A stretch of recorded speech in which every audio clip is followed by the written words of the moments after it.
Environmental economists spend a lot of time talking about value, and a useful framework for that value is provided in this graph here.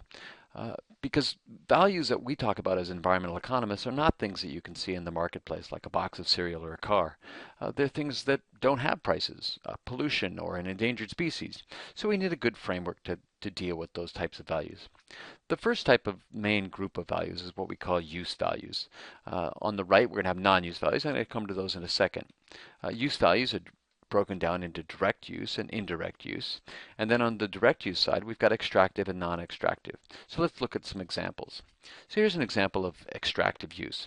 We value forests in part because we can extract timber from those forests, timber that could be used to sell to somebody else or to build our own houses or furniture and things like that. But not all use value is extractive. So consider these recreational fishermen, or let's assume that they're catch and release fishermen.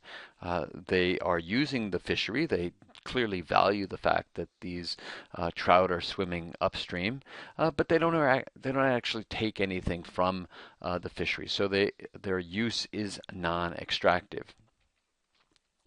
A lot of the values that we might look at are not going to be necessarily positive values, but negative values. So in this case, the pollution has damaged a forest, and this has led to a diminishment in the use value, in the sense that we've lost timber, in the use value that we can no longer go there and listen to birds sing or view wildlife.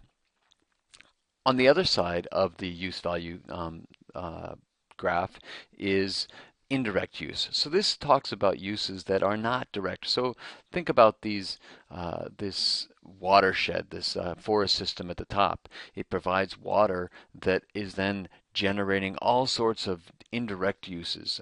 So it provides water for agriculture, provides water for the cities below. So we may value the forest that protects that watershed and the services that are provided from it, but we might place the value, might determine the value by looking at those indirect uses of the water, or the direct uses of the water that are provided indirectly by the watershed itself. Now on the other side of the spectrum, we have the non-use values, which we break into bequest value, existence value, and option value. So here's an example of bequest or option value, the Grand Canyon.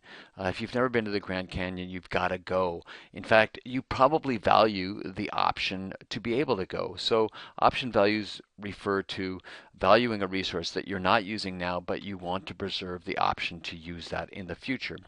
You might also want to preserve that option for future generations. So we all may say, yeah, I'd love to protect the pristine Grand Canyon environment because I think future generations should have access to it. Another type of value is what we call existence value. And existence value refers to things that we're never going to use. We're never going to see, and nobody is, our future generations are not going to see, but we simply enjoy the fact that it exists. And an example of this might be a panda in a natural environment.